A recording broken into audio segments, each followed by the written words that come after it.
Déco dans le présent pour mieux construire l'avenir. La chronique d'Interentreprise avec Francette Florimond. Bonjour, j'espère que vous allez bien. Plongeons au cœur de ce protocole d'objectifs et de moyens.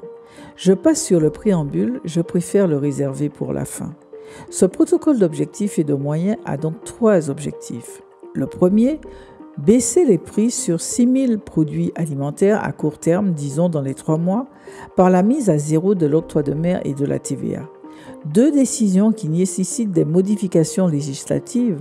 Jusqu'alors, l'État français est un pays organisé par des textes réglementaires qu'il faut modifier pour changer les règles du jeu, même partiellement, sous peine de se voir attaqué, notamment par ceux qui ne veulent pas que les règles changent. Le diable est toujours dans les détails. Second objectif, parvenir à la baisse de prix de l'ensemble des produits de l'alimentation.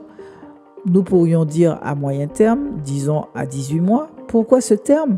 Parce qu'ici aussi, les règles du commerce ne se modifient pas d'un claquement de doigts. Par exemple, rétablir les prix d'achat grand export pour les Outre-mer dans les catalogues des grands industriels français, notamment, nécessitera des négociations qui peuvent être très difficiles. Le prix d'achat devrait baisser de 15% environ.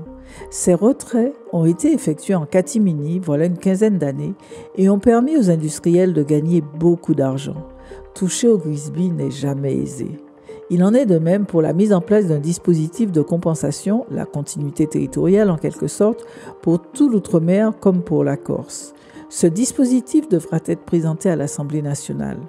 Mon petit doigt me dit que les députés des Outre-mer ont tout intérêt à être à la manœuvre au moment de l'écriture de ce texte afin que la montagne n'accouche pas d'une souris.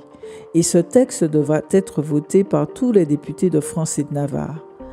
En période de déficit stratosphérique de la France et de la baisse de 12% de la dotation pour l'outre-mer envisagée dans la loi de finances pour 2025, les Outre-mer et pas seulement la Martinique devront trouver des alliés dans les travées des assemblées et les arguments devront être très affûtés pour remporter la victoire. On aura besoin de tout le monde sur le pont. On continue demain. Prenez soin de vous. Déco dans le présent pour mieux construire l'avenir.